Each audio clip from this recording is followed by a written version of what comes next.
لاہور میں ہیرا منڈی شہر کے ایسے علاقے کو کہتے ہیں جس میں زناکاری کی غرض سے قہوہ خانے کھلے ہوئے ہیں۔ یہ شاہی محلہ کے نام سے بھی مشہور ہیں۔ مغربی ممالک میں ایسے علاقے کو ریڈ لائٹ ڈسٹرکٹ یعنی لال بتی ضلع کہا جاتا ہے۔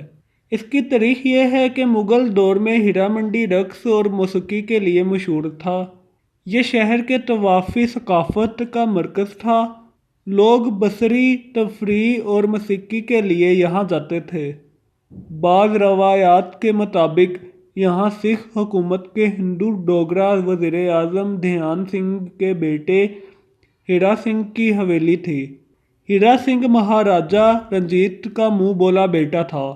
اپنے باپ دھیان سنگھ کی موت کے بعد وہ وزیر اعظم کے عہدے پر فائز ہوا۔ اس کی حویلی اور نام کی مناسبت سے لاہور شہر کا یہ حصہ ہیرا منڈی کہلاتا ہے۔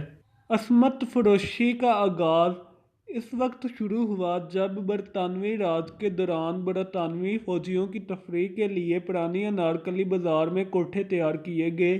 اس کے بعد انہیں لوہاری دروازہ اور پھر ٹیکسالی دروازہ پر منتقل کر دیا گیا۔ بعد ازیں انہیں موجودہ ہیرا منڈی کے مقام پر منتقل کر دیا گیا۔